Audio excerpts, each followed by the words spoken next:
And now, for the exciting conclusion of Winnie the Pooh, Chapter 1, we are introduced. I have just been thinking and I have come to a very important decision. These are the wrong sort of bees. Are they? Quite the wrong sort. So I should think they would make very wrong sort of honey, shouldn't you? Would they? Yes, so I think I shall come down. How? Asked you. Winnie the Pooh hadn't thought about this. If he had let go of the string, he would fall, bump, and he didn't like the idea of that. So he thought for a long time, and then said, Christopher Robin, you must shoot the balloon with your gun. Have you got your gun? Of course I have, you said, but if I do that, it will spoil the balloon.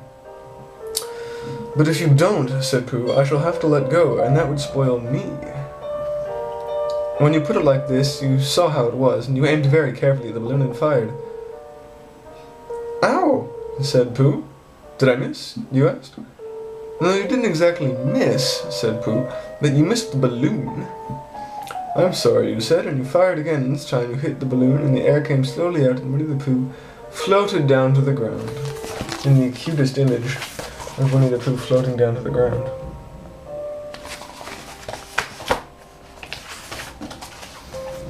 But his arms were so stiff and holding onto the balloon string all the time that they stayed up straight in the air for more than a week, and whenever a fly came and settled on his nose, he had to blow it off.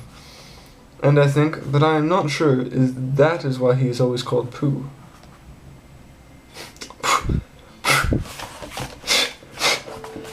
Is that the end of the story? Asked Christopher Robin. That's the end of that one. There are others. About Pooh and me, and Piglet, and Rabbit, and all of you. Don't you remember? I do remember. And then when I try to remember, I forget. That day when Pooh and Piglet tried to catch the heffalump.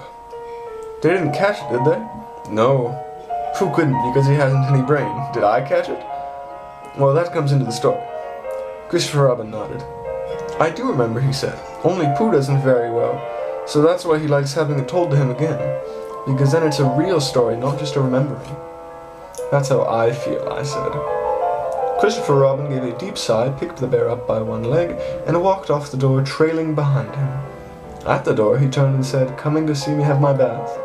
I might. Didn't hurt him one bit when I shot him, did I? Not a bit.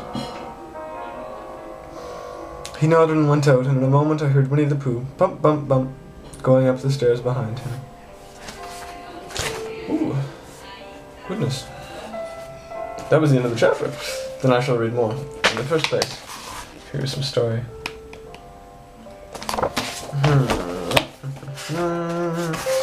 I'm going to see the context. Oh! I'm sorry, it's chapter 2, not chapter 11. It got all numeralies on me. Chapter 2, in which Pooh goes visiting and gets into a tight place. Edward Bear, known to his friends as Winnie the Pooh, or Pooh for short, was walking himself one day in the forest, humming proudly to himself.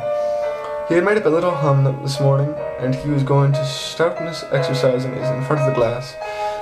Tra-la-la, tra-la-la, as he stretched up as high as he could, and then tra-la-la, tra-la, oh help, la, as he tried to reach his toes. After breakfast, he had said it over and over to himself until he had learnt it off by heart. Now he was humming it right through properly.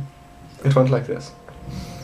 Tra-la-la, tra-la-la, tra-la-la, tra-la-la, rum-tum, tiddle-um-tum, tiddly, tiddle-little, tiddle-little, tiddle-little, tiddle-little, rum-tum-tum, tiddle-tum. Here's some pictures of Pooh doing his stoutness exercises, followed by him walking in the forest.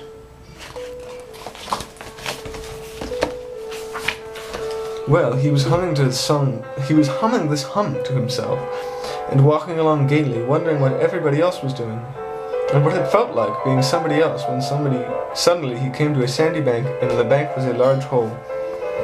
Aha, said Pooh, rum-tum-tiddle-um-tum. If I know anything about anything, this hole means rabbit, he said. And rabbit means company, he said. And company means food and listening to me, humming, and such like, rum-tum-tiddle-um-tum. So he bent his head, put it into the hole, and called out, Is anybody home? There was a sudden scuffling noise from inside the hole, and then silence. What I said was, That's not what he said.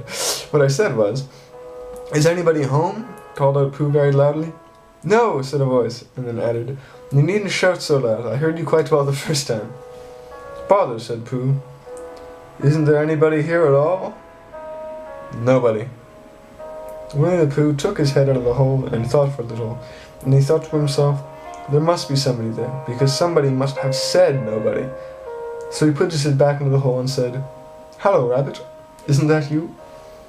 "No," said Rabbit in a different sort of voice this time.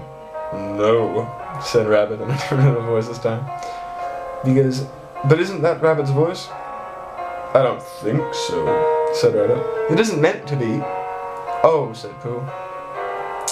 He took his head out of the hole and had another think, and then he put it back in and said, "Well, could you very kindly tell me where Rabbit is?" "He has gone to see his friend Pooh Bear, who is a great friend of his." "But this is me," said Bear, very much surprised. "What sort of me?" "Pooh Bear." "Are you sure?" said Rabbit, still more surprised. Quite sure," said Pooh. "Oh well, then, come on in." So Pooh pushed and pushed and pushed his way through the hole, and at last he got on in. "You are quite right," said Rabbit, looking all over him. "It is you.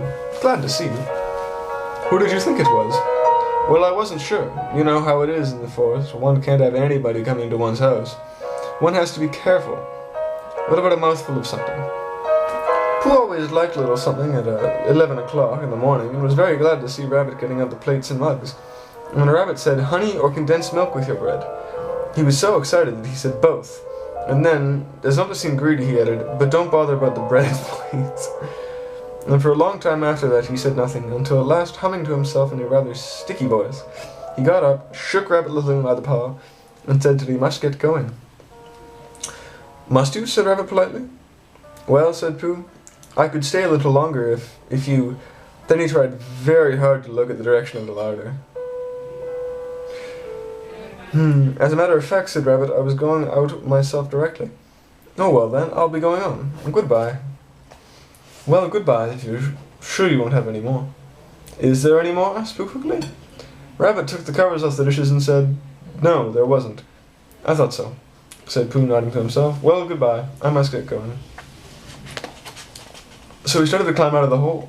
He pulled his front paws and pushed with the back paws, and in a little while his nose was out in the open again, and then his ears, and then his front paws, and then his shoulders, and then it was time to carry on the story for another day. But sleep well, keep calm, find a llama, carry on. I'll talk to you soon. I love you, Christy. Good night.